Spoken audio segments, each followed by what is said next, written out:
हिमालय जी बोले, आपने तो पार्वती जी में सारे गुण ही गुण बता दिए, हमारी लाली में कोई अवगुण नहीं है।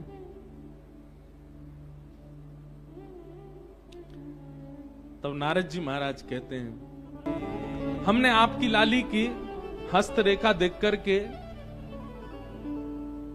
दो चार कुछ अवगुण हैं, उनको मैंने पढ़ लिया। आप कह रहे हैं तो मैं आपको बता देता हूं। हिमालय महाराज, नैना देवी थोड़े से संकोच में आ गए, बोले बताइए भगवान। बोले, अगुण अमान मात पितहीना, उदासीन सब संशय छीना। आपकी लाली का जिनसे ब्याह होगा वो कैसे होंगे? बोले, अगुण, उनमें कोई गुण नहीं होगा, सारे गुणहीन। जैसे गुण किसे कहते हैं? हमारे दामाद जी बड़े सरल हैं, हमारे दामाद जी बड़े अच्छे हैं, हमारे दामाद जी बड़े बुद्धिमान हैं, हमारे दामाद जी बड़ा मीठा बोलते हैं, ये सारे दामाद के गुण हैं। आपके जो दामाद जी होंगे वो अगुण होंगे, उनमें कोई गुण नहीं होगा। आप किसी दूसरे से कह नहीं सकते कि हमारे दामाद जी में ये गुण है। अगुण और अमान, मान रहित होंगे। कभी अगर दामाद जी आए और आप उनका स्वागत सत्कार नहीं करो तो उनको बुरा नहीं लगेगा, क्योंकि वो अमान है, वो मान रहित है। और तीसरी बात तो ऐसी बताई कि महाराज मैना देवी तो अपने छाती पे हाथ रख के बैठ गई। बोले, क्या? मात पितहीना, आपके जो दामाद जी हैं उनके माता पिता नहीं है। आपके जो दामाद होंगे, मतलब आपकी लाली के सास ससुर नहीं होंगे। आज की कन्या होती तो खुश हो जाती, आज की कन्या होती तो बड़ी प्रसन्न हो जाती, बढ़िया हमारे सास ससुर ही नहीं है, केवल पति देव हैं। लेकिन नैना देवी बोली, ये कैसा बेटा? बोले, फिर ये इसका जन्म कहां से हुआ? बोले कि पूरे विश्व को यही जन्म देते हैं, आपके जो दामाद जी होंगे इनको कोई जन्म नहीं देता। मात पितहीना, उदासीन सब संशयहीना। उदासीन है, अंतर्मुखी, इसको अंग्रेजी में कहते हैं इंट्रोवर्ट। अपमान सम्मान, इनसे कोई बहुत सम्मान कर दो तो प्रसन्न हो जाए ऐसा भी नहीं है, अपमान कर दो तो बुरा मान जाए, नहीं, कुछ नहीं। दाल रोटी खिला दो तो भी राजी, कुछ मत खवाओ भूखे रखो तो भी राजी। ऐसे उदासीन होंगे आपके दामाद जी। जोगी जटिल अकाम मन, नगन अमंगल भेष। नारद जी को इतना सच भी नहीं बोलना था, पहले ही डरा दिए माता पिता इतने। बोले कैसे होंगे? बोले जोगी, जटिल। जटिल किसको कहते हैं? बोले बिल्कुल जड़ के भांति जो होता है। अकाम मन, बोले काम दूर दूर तक स्पर्श नहीं करेगा उनको। अकाम मन, कोई कामना नहीं होगी उनके मन में। जिनकी नगरी में आप बैठे हो उनके गुण सुन लीजिए। अकाम मन और नगन अमंगल भेष। सब लोग सावधानी से सुनो। बोले कैसे होंगे जिनसे इनका ब्याह होगा? बोले नग्न, वस्त्र पहना दो तो ठीक, नहीं पहनाओ तो कोई बात नहीं। अमंगल भेष। एक कथा हम एक महात्मा जी से सुन रहे थे।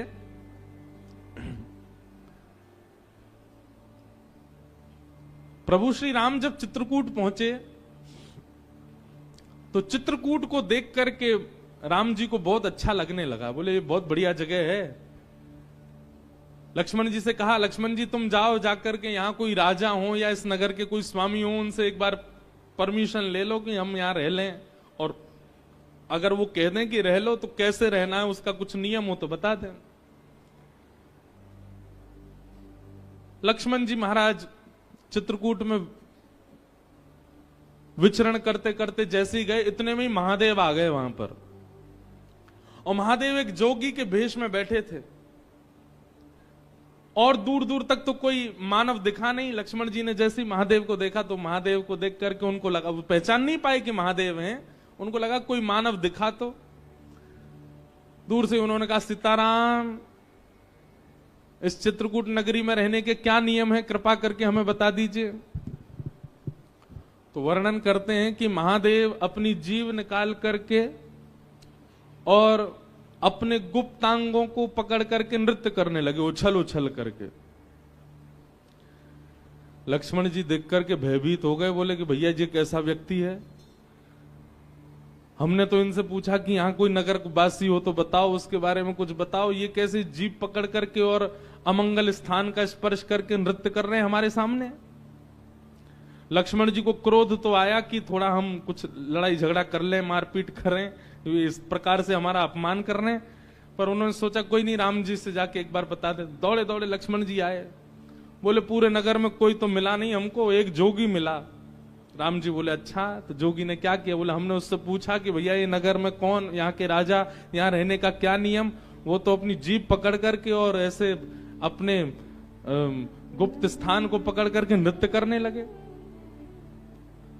राम जी जोर से हंसे, लक्ष्मण जी को हृदय से लगा के बोले अरे तुमने साक्षात महादेव का दर्शन किया है। साक्षात महादेव है, उनके रूप को पहचानना बहुत मुश्किल है। बोले महादेव थे तो इस प्रकार से कौन नृत्य करता है? राम जी बोले भैया तुम समझे नहीं, समझदार को इशारा काफी, वो इशारा करके बता रहे थे। उन्होंने कहा कि इस नगरी में यदि रहना है तो सबसे पहले जीव पकड़ी, बोले वाणी वेगम, अपनी जीव को वश में रखना, रसना को वश में रखना, ज्यादा बहुव्यंजन पाने की इच्छा मत रखना। जीव पकड़ करके उन्होंने वह बताया। और दूसरी उन्होंने हमको आज्ञा की है कि भाई वनवासी बने हो, वन में रहने के लिए आए हो, तो अपने काम पर भी विजय प्राप्त कर लेना।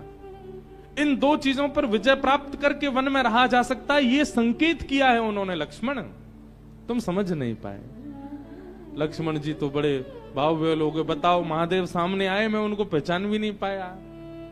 राम जी ने दूर से सुनकर के बता दिया कि वो महादेव हैं। तो ऐसे हैं महादेव। अगर किसी की बहुत प्रबल इच्छा हो कि मैं महादेव का प्रत्यक्ष दर्शन करूं, तो संसारी व्यवहारों से पहले अपने आप को ऊपर ले जाना, क्योंकि महादेव प्रकट होंगे, उनके आव भाव गुण स्वरूप को समझ पाना बहुत मुश्किल है, हर कोई नहीं जान पाएगा। नारद जी महाराज बोले जोगी जटिल अकाम मन नगन अमंगल भेष, ऐसा भेष होगा आपके दामाद का। अस स्वामी एहि कह मिलहि परी हस्त अरि रेख, मैंने इनकी हस्त रेखा देख करके ये पहचान लिया है।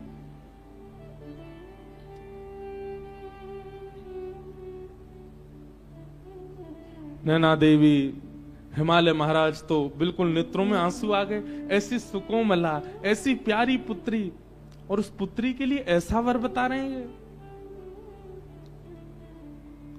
नारद जी कुछ करिए ना, ये तो पूरा माता पिता को जीवन भर यही प्रतीक्षा रहती है कि हमारी बेटी कितनी भी सुंदर हो, कितनी भी योग्य बने, पर उसका दामाद, उसका जो पति हो वो बहुत सुंदर आवे, बहुत सहज आवे, उसके अनुकूल आवे। आप कैसा बता रहे हैं? हमको तो बड़ी घबराहट हो रही है मन में। तब नारद जी महाराज बोले इसका एक उपाय हो सकता है। क्या? बोले जितने गुण लक्षण हमको पार्वती जी की रेखा देख करके और इनके मस्तिष्क को पढ़ करके दिख रहे हैं, ये सारे गुण लक्षण यदि किसी दैव पुरुष में हो और उनसे इनका ब्याह हो जाए तो मंगल हो जाएगा।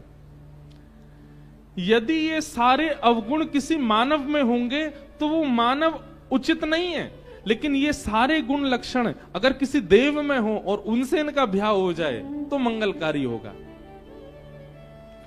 हिमालय बोले ये सारे अवगुण किसमें हैं? बोले इनको अवगुण नहीं है, ये अवगुण संसार में हो तो अवगुण है, पर यही अवगुण यदि किसी देव में चले जाएं तो सारे सद्गुण बन जाते हैं। और ये सारे अवगुण जो यहां सुने गए हैं सब महादेव में घटित होते।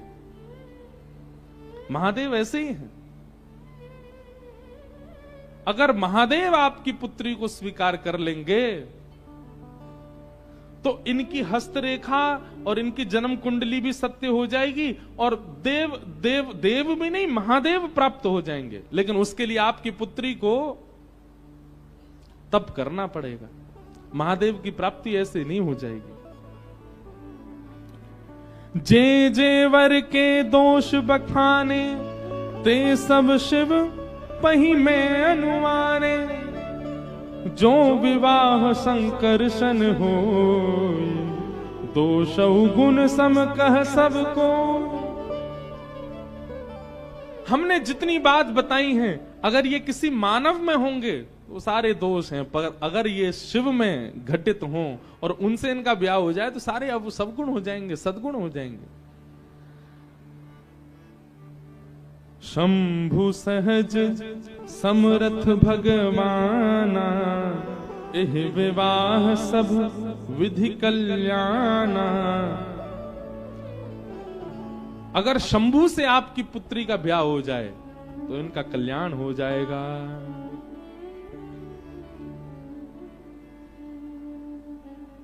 करना क्या होगा? जो तप करें कुमारी तुम्हारी, जो तप करे कुमारी तुम्हारी, जो तप करे कुमारी तुम्हारी, जो तप करे कुमारी तुम्हारी। भावे मेट सकहीं त्रिपुरारी,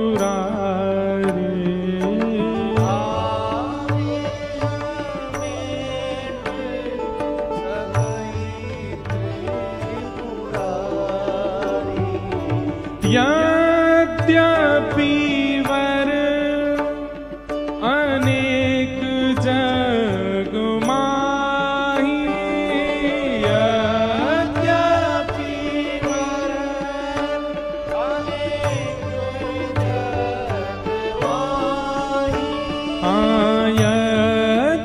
यद्यपि वर अनेक जग माही, यद्यपि वर अनेक जग पर आपकी पुत्री के लिए यही कह शिव तज दूसर नाही, यही कह शिव तज दूसर नाही।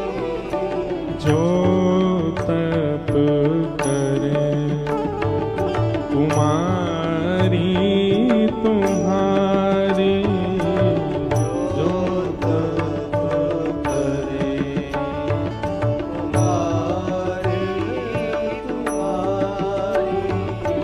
अब जो तुम ही सुता पर नेहु, अब जो तुम ही सुता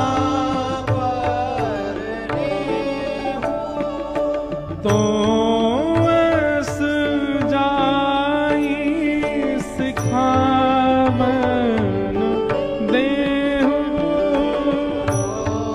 ऐस जाई सिखावन देहु। हे मैया, अगर आपको अपनी पुत्री से बहुत प्रेम है तो अब जाइए, जाकर के पुत्री को समझाइए कि वो तप करना प्रारंभ करे, नहीं तो उसके हस्त कमल में, उसकी कुंडली में जो सारे दोष उसके पति में बताए गए वो सारे दोष रहेंगे। अगर उसने तप किया तो तप के प्रभाव से उसको देवादिदेव महादेव प्राप्त होंगे और उसके सारे पति के अवगुण सगुण बदल जाएंगे। हाँ करे सो तप जे ही मिलहि महेशु,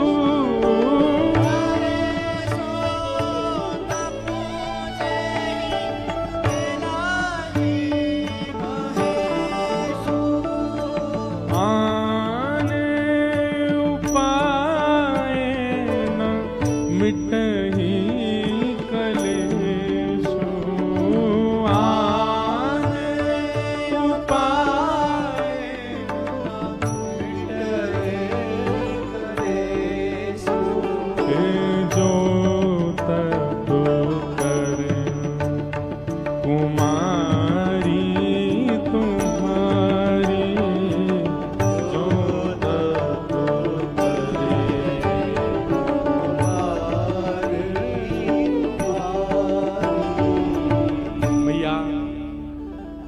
की लाली के होने वाले वर में जो जो दोष हैं वो केवल और केवल अब तप से ही दूर हो सकते हैं। तब से महादेव प्रसन्न होंगे और महादेव ब्याहने के लिए आ गए, ये सारे अवगुण सगुण बन जाएंगे। आप जाओ, जाकर के अपनी पुत्री को कहो कि वो तप करना प्रारंभ करे। ये व्रत की जो परंपरा है ये पार्वती जी से ही प्रारंभ हुई है। सुयोग पति की प्राप्ति के लिए जो व्रत किए जाते हैं ये पार्वती जी से ही प्रारंभ हुए। अब एक बात कह दें, बुरा नहीं मानिएगा, लेकिन आपने खूब व्रत किए फिर भी नहीं मिले वैसे जैसे चाहिए थे, तो सबसे पहली बात तो मन में विचार करके व्रत नहीं करना है, ऐसे ही पति चाहिए। ठाकुर जी पे छोड़ो, ठाकुर जी आप कृपा करके जैसे प्रदान कर देंगे हमें स्वीकार है, बस हम व्रत कर रहे हैं कि हमारा भक्ति भजन भाव उसमें कटौती करने वाले पति ना मिले हमको, उसमें श्रेष्ठ मिल जाए। लेकिन खूब व्रत किए उसके बाद भी आपके भजन में, आपके संकीर्तन में, आपकी कथा में विक्षेप डालने वाले यदि मिल रहे हैं तो निश्चित है कि व्रत में कोई चूक रही है आपसे। पार्वती जी ने व्रत किया, नारद जी के वचन मान करके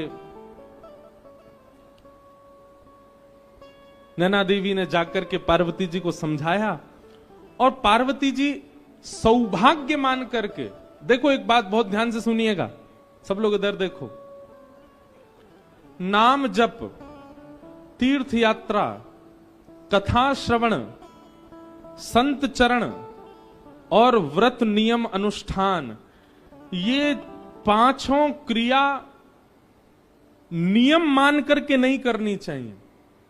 फिर से सुनिए, नाम जप, तीर्थ यात्रा, कथा श्रवण, संत पदरामनी, संतों के चरणों में प्रणाम आदि, और व्रत नियम अनुष्ठान, ये सब केवल नियम मान करके नहीं करने चाहिए, सौभाग्य मान करके करने चाहिए। आप तीर्थ किस लिए जा रहे हो? अभी वो महीना आता, पितृपक्ष का महीना आता, पूरी दुनिया गया जी जाती है, सौभाग्य मान के नहीं जाते हैं। किस लिए जाते हैं? नियम है कि हम वहां जाकर के तर्पण करेंगे तो हमारे जो पितृ हैं वो मुक्त हो जाएंगे। पूर्णिमा के दिनों पर महाराज गिरिराज जी में इतनी भीड़ होती है, लोग परिक्रमा करते हैं गोवर्धन बाबा की, क्यों? नियम है, पूर्णिमा के दिन करो। भाई दूज के दिन जमुना जी में स्नान करते हैं, क्यों?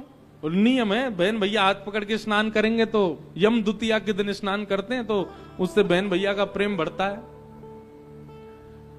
नियम मान करके तीर्थ यात्रा नहीं करनी चाहिए, सौभाग्य मान करके। उतनी प्रसन्नता, उतना उत्साह चित्त में होना चाहिए, अरे हम रामेश्वरम जा रहे हैं, जाकर के महादेव का दर्शन करेंगे, समुद्र में स्नान करेंगे, धनुषकोडी का दर्शन करेंगे, सीता कुंड का दर्शन करेंगे, आदि आदि सब भाव दर्शन करेंगे, ये सौभाग्य मान करके जाना चाहिए। दूसरा, नाम जप भी नियम नहीं, बस फेर रहे हैं, गुरुजी कह के गए 12 माला रोज करनी है, 18 माला रोज करनी है, और महाराज घिसे जा रहे हैं, जल्दी पूरी हो फिर आगे काम के लिए जा, नहीं, नियम मान के नहीं, सौभाग्य मान करके करो। तीसरा, कथा श्रवण। अब क्या बताएं, हमको हमारे रिश्तेदार कथा करा रहे हैं, सुनने तो जाना पड़ेगा हमको, नियम मान के नहीं, सौभाग्य, हमारा सौभाग्य है, हम रामेश्वरम में कथा सुनने के लिए जा रहे हैं। संतों के चरणों में प्रणाम। अब भगवा वेशधारी हैं, जटाधारी हैं, उर्दपुंड लगा रखा है, इनको प्रणाम करना ही पड़ेगा, नहीं, सौभाग्य मान करके। हमारा सौभाग्य कि ऐसे महापुरुष को हम प्रणाम कर पाए। और ठीक वैसा ही व्रत नियम अनुष्ठान, इनमें भी नियम प्रधान नहीं, सौभाग्य प्रधान। जैसे लोग एकादशी का या प्रदोष का या सोमवार का व्रत करते हैं तो उसमें यह नहीं होना चाहिए आज रविवार है जितना हो सके खा लो, कल तो सोमवार है भूखा रहना पड़ेगा हमको, आज सोमवार है खूब पेट भर के खा लो, रात में 4 रोटी ज्यादा खा लो, क्यों? कल तो मंगलवार है भूखा रहना है हमको। ऐसे नहीं, जिस दिन आपका व्रत है उस दिन आपको अत्यंत सौभाग्य, अत्यंत प्रसन्नता लगनी चाहिए कि मेरा सौभाग्य कि मैं एकादशी करता हूं, मैं सोमवार के व्रत करता हूं। सौभाग्य मानकर के यदि आप व्रत नियम अनुष्ठान करेंगे वो व्रत फलेगा। और केवल नियम मान करके उसको करेंगे, उसका कोई लाभ नहीं होगा। मेरे सामने रोटी मत खाओ, मेरा व्रत है, आपकी रोटी देख के मेरा मन कर रहा है खाने का, ये काय बात का व्रत फिर आपका? आपके सामने 56 व्यंजन रख दिए जाएं, लेकिन आपको गौरव हो, नहीं मेरा व्रत है, मैं तो आज व्रत में हूं, आज ये स्पर्श नहीं करना। वो प्रसन्नता दिखनी चाहिए व्रत की, तब व्रत फलता है।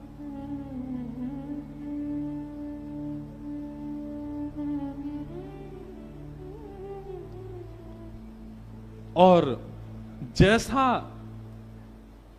तप बता करके गए, उर्धर उमा प्राणपति चरणा, जाई विपिन लगी तप करना। पार्वती जी अपने हृदय में श्री महादेव का चिंतन करके निकल पड़ी हैं तप करने के लिए।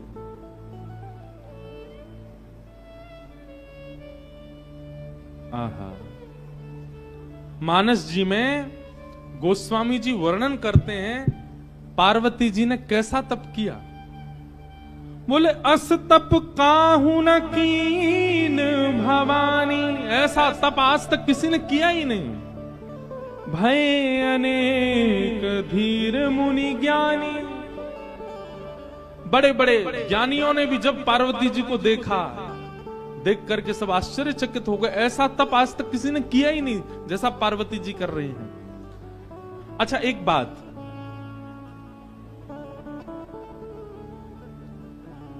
अब व्यवस्था में तप करना, जैसे कि पार्वती जी अत्यंत रूपवान हैं, पार्वती जी के पिता अत्यंत संपन्न हैं, जन्म से ही लाड़ प्यार और सब प्रकार की अनुकूल परिस्थितियां पार्वती जी ने देखी हैं, और उसके बाद में इस प्रकार का तप कर रही हैं, ये आश्चर्य की बात है।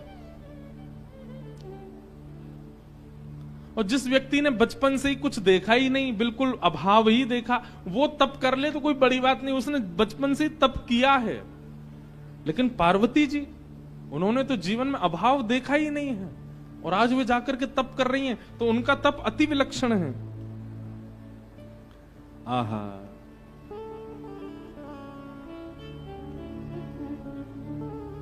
पार्वती जी का ऐसा तप हुआ।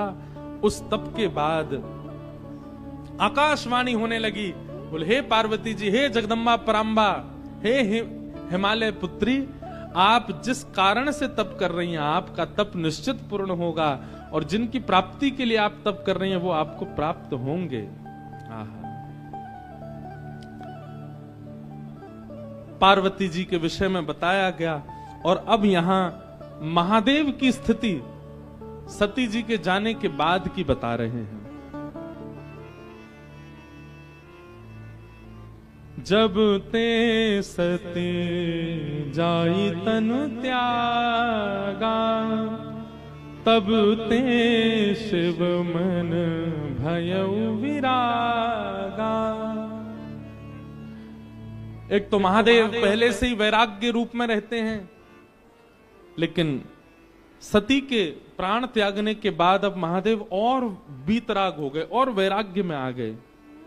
जपहि सदा रघुनायक नामा, जहां तहां सुनहि राम गुण ग्रामा। राम जी का स्मरण करते हैं, और जहां भी कथा होती है महादेव बिन बुलाए पहुंच जाते हैं और पूरी कथा श्रवण करते हैं, केवल राम राम राम चिंतन करते हैं। ऐसे बीतराग, ऐसे वैराग्य में महादेव जाते चले गए। ऐसे ही चलते चलते चलते बहुत समय निकल गया। बंधुओं, गोस्वामी जी महाराज आगे जो वर्णन कर रहे हैं, उस भाव को पढ़कर के एक मन में भाव आता है। हम भजन की श्रेष्ठता किसमें मानते हैं? हम भजन की श्रेष्ठता मानते हैं कि हमारे भजन से हम जिसका भजन कर रहे हैं वो प्रकट हो जाए। हम इसी को भजन की श्रेष्ठता मानते हैं। राम जी का इतना स्मरण किया, इतना ध्यान किया महादेव ने। प्रगटे राम कृतज्ञ कृपाला, प्रगटे प्रगटे राम, कृतज्ञ कृपाला। कैसा रूप?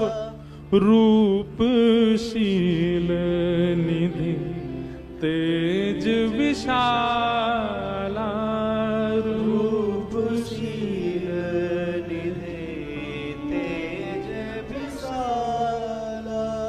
बहु प्रकार शंकरी सराहा, बहु प्रकार शंकराई सराहा।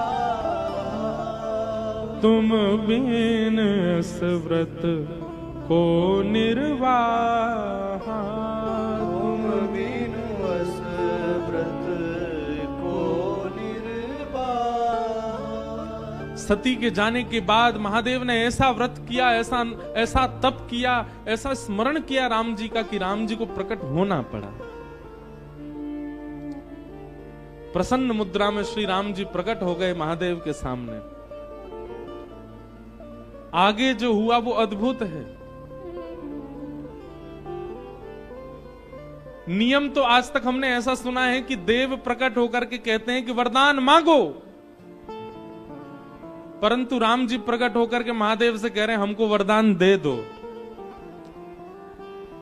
महादेव की प्रतिज्ञा से, महादेव के तप से राम जी प्रकट हो गए और प्रकट होकर के राम जी महादेव से बोले हम आपसे बहुत प्रसन्न हैं, आपके भजन से बहुत प्रसन्न हैं, अब हम आपसे कुछ मांगना चाहते हैं।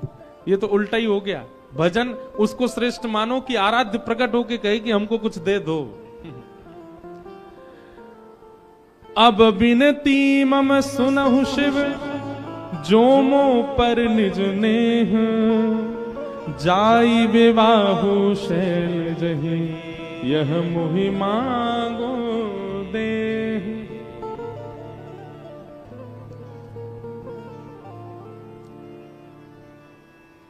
कितनी अच्छी बात। हमने ठाकुर जी की इतनी आराधना की, हमने गिरधर लाल की इतनी आराधना की कि श्री गिरधर लाल जी प्रकट है करके हमसे मांग रहे हैं।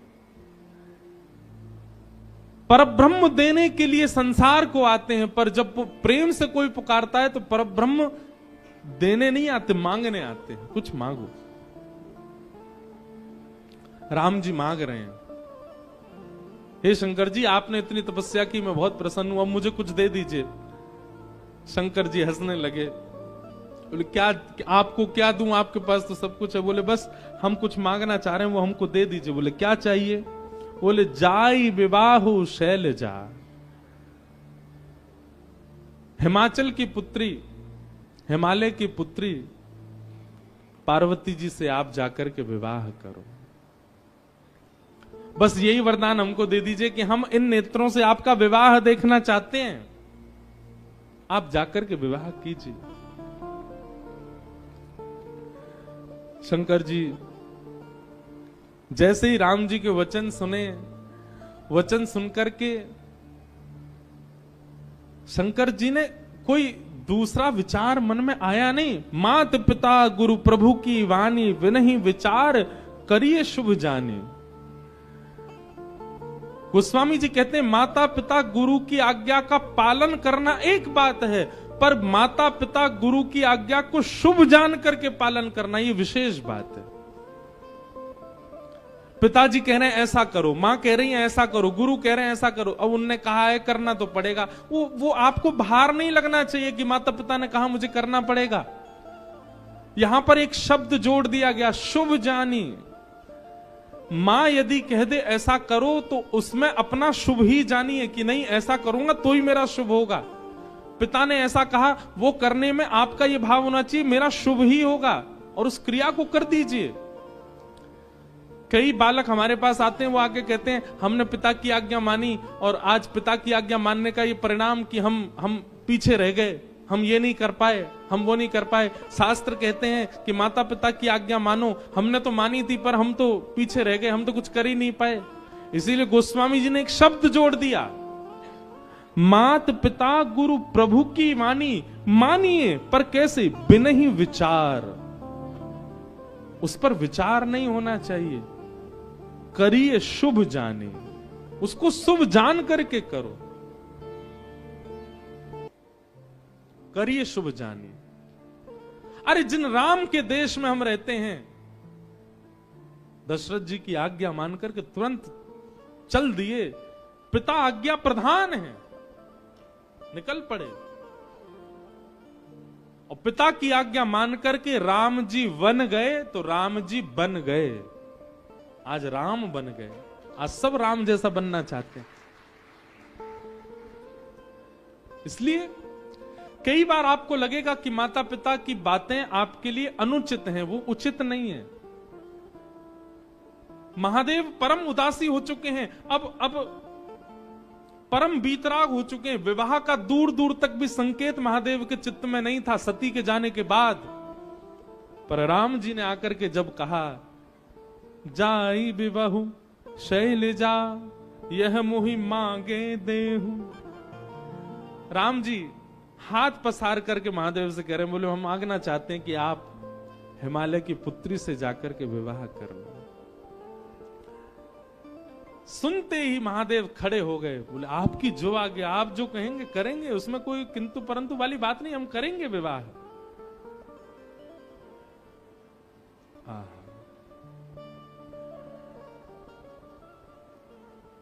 राम जी की पावन छवि को अपने हृदय में विराजमान करके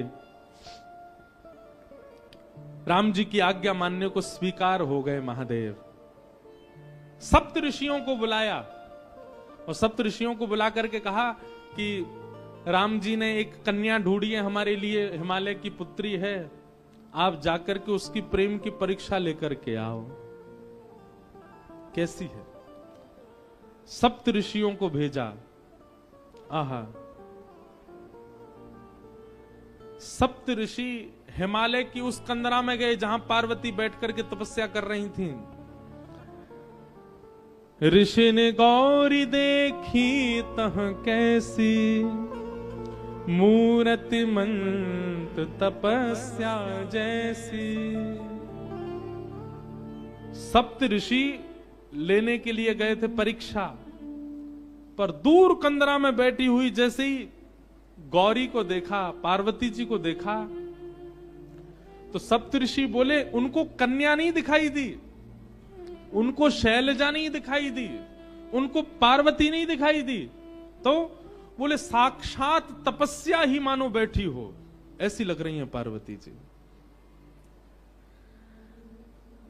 जिन महादेव, अच्छा एक बात बोले, महादेव को आज भी प्राप्त करना तपस्या से कम नहीं है। आज भी इतने सहजता से महादेव मिलते नहीं है। थोड़ी थोड़ी तपस्या तो सबको करनी पड़ती है, चाहे थोड़ी सही करनी तो पड़ती है। हमको रामेश्वरम आना पड़ा तो आने में ही तपस्या हो गई। जो लोग ट्रेन से आए हैं उन्होंने तो घनघोर तपस्या करी है, पर जो फ्लाइट से आए हैं उनकी भी तपस्या कम नहीं है। दिल्ली से उड़ो पहले मदुरई की, अब तो सीधी फ्लाइट है, पर बीच में पहले हम आते थे सीधी नहीं थी, पहले चेन्नई रुको, फिर चेन्नई से दूसरी फ्लाइट पकड़ो, फिर मदुरई आओ, फिर मदुरई से गाड़ी चला के लौट के आओ, फिर यहाँ की भीड़ भाड़ में लग के जैसे तैसे थोड़ा तप तो करना ही पड़ता है। बिन तप शिव नहीं मिलते। और शिव का स्वरूप क्या है? विश्वास। बिना तप के विश्वास प्रकट नहीं होता, तप तो करना पड़ता है। और जब अर्धांगिनी बनना है तो साक्षात तपस्या का रूप धारण करना पड़ेगा।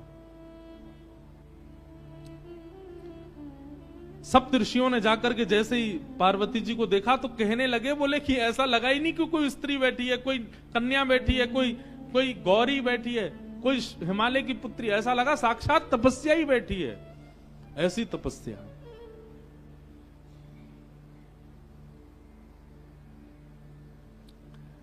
सप्त ऋषियों ने पहले तो देख करके आनंदित हो गए, लेकिन कहा कि महादेव की आज्ञा है,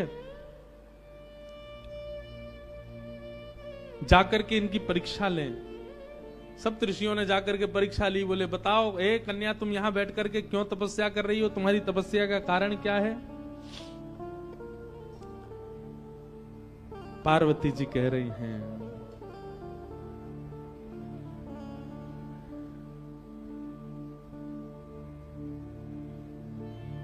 मेरे गुरु नारद ने आकर के जिनके वर्ण के लिए मुझे आज्ञा की है, मैं उन्हीं महादेव की प्राप्ति के लिए यहां तप कर रही हूं, उन्हीं महादेव की प्राप्ति के लिए यहां बैठी हूं। पार्वती जी की बात सुनकर के सप्तऋषि हंसने लगे। बोले किनसे ब्याह करना चाहती हो? बोले महादेव से। बोले वो महादेव जिनका रहने का ठिकाना नहीं, खाने का ठिकाना नहीं, पीने का सोने का ठिकाना नहीं, भभूति रमा करके जो रहते हैं, भूत प्रेतों के बीच जो रहते हैं, अरे जिनके ऊपर छत भी नहीं है, आकाश ही जिनकी छत है, ऐसे महादेव जिनके खुद के पहनने के वस्त्र दूसरे नहीं होते, उनसे तुम ब्याह करना चाहती हो? भूखी रह जाओगी, भोजन तक नहीं मिलेगा तुमको। कैलाश में रहते हैं, इतनी शीतल हवा चलती है वहां, ओढ़ने के लिए कंबल तक नहीं मिलेगा, भोजन करने के लिए अन्न तक नहीं मिलेगा। महादेव की जितनी अप्रशंसा हो सकती थी, ऋषियों ने महादेव की आज्ञा से ही की पार्वती जी के सामने। उनसे ब्याह करने का क्यों मन बनाती है? हमने तुम्हारे लिए उचित वर देखा, तुमने तपस्या तो की, तुम्हारा तप व्यर्थ नहीं जाएगा। हमने तुम्हारे लिए एक उचित वर देखा है, उससे तुम्हारा ब्याह करा देंगे। सप्तऋषि बोले हमने तुम्हारे लिए देखा श्रीपति नारायण, शंख चक्र गदा पद्म नारायण, वैकुंठ निवासी, दूषण रहित सकल गुण राशि, श्रीपति पुर वैकुंठ निवासी। हे पार्वती, तुम्हारे लिए हमने सुयोग वर देखा, जैसा तुम्हारा रूप स्वरूप है, तुम जिनके बगल में खड़ी होकर के बिल्कुल सुसज्जित लगोगी, वो तो श्रीपति नारायण हैं, उनसे तुम्हारा ब्याह करा दे। श्रीपति नाम सुनते ही पार्वती जी हंसने लगी। वाह, हे ऋषियों, आप सबको मैं प्रणाम करती हूं। आपने अभी अभी कहा श्रीपति, श्री यानी कि लक्ष्मी, और उनके जो पति हैं, मतलब जो पहले से ही विवाहित हैं, आप उनसे हमारा विवाह करवाना चाहते हो? आप हमको आकर के मार्ग दिखा रहे हो कि कलेश करवाना चाह रहे हो? मतलब हम विवाह करके वहां वैकुंठ में जाएं और फिर श्री यानी कि लक्ष्मी और हमारे बीच में विवाद ही बना रहे? क्षमा करें, इस तप के बल हमको वो सब नहीं चाहिए। नारद वचन न मैं परिहरऊ, बसऊ भवन उर्जरो नहीं डरहु, गुरु के वचन प्रतीत न जये, सपने हूं सुगम न सुख निधते हूं। पार्वती जी कह रही हैं, मुझे अपने गुरु पर बहुत भरोसा है। मेरे गुरु ने मेरे लिए जो चुना है, वो चाहे अब जैसा हो, मैं उसी के साथ रहूंगा। जो गुरु आज्ञा पर भरोसा नहीं करता, गुरु आज्ञा का पालन नहीं करता, उसको सपने में भी कभी उसका सफल नहीं हो सकता, उसका कभी मनोरथ सिद्ध नहीं हो सकता। मुझे अपने गुरु पर बहुत भरोसा है। भरोसो दृढ़ इन चरण के। बंधुओं, ये बातें ना आप लोग कथा में तो खूब भाव से सुनते हो, पर पालन नहीं करते, ये बात हम जानते हैं। हम लोग सारे नियमों का पालन कर लेते हैं, लेकिन विश्वास नहीं रखते ठाकुर के प्रति, गुरु के प्रति। जिन उमा पार्वती को आप देख रहे हैं, ये पार्वती जी को जाकर के आप कुछ मांगे चाहे ना मांगे, आज मेरे कहे से जाइएगा, महादेव का केवल दर्शन कीजिएगा, मांगने के लिए पार्वती जी के सामने जाइएगा और झोली फैला करके कहिएगा, माता पिता गुरु और शास्त्रों के प्रति हमारा अखंड विश्वास प्रकट हो। हे पार्वती जी, ये वरदान हमें प्रदान करो, क्योंकि विश्वास की साक्षात प्रदाता आप हैं।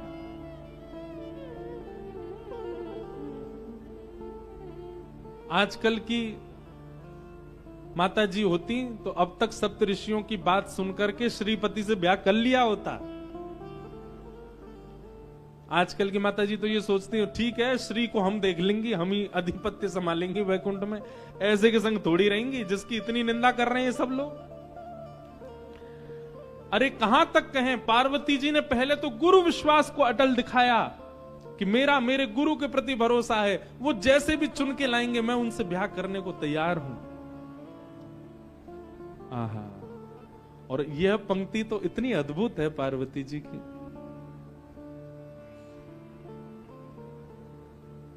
जन्म कोटि लगी रगर हमारी, जन्म कोटि लगी रगर हमारी। वरऊ शंभु नत रहूं कुवारी, वरऊ शंभु नत रहूं कुंवारी। जन्म कोटि लगे रगर हमारी, जन्म कोटि लगे रगर हमारी। पार्वती जी कह रही है कि अब मैंने ये हट कर लिया है और इस जन्म नहीं, कोटि जन्मों तक मेरा यही हट रहेगा। क्या? वरऊ शंभु, या तो मैं शिव से ब्याह करूंगी, नहीं तो रहूं कुंवारी, नहीं तो कुंवारी रहूंगी मैं। और केवल इतना ही नहीं, तजऊ न नारद करा उपदेशु,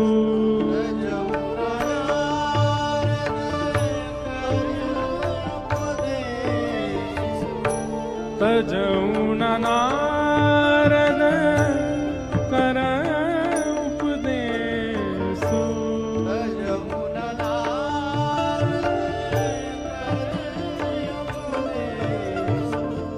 आप कहे सत बार महेशु, आप कहे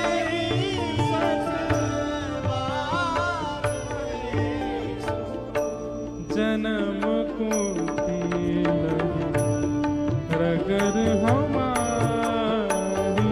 जन्म कोटि लगे रगर हमारी। ये पंक्ति गाते हुए मुझे भागवत जी के रास पंचाध्याय का स्मरण होता है। रास पंचाध्याय के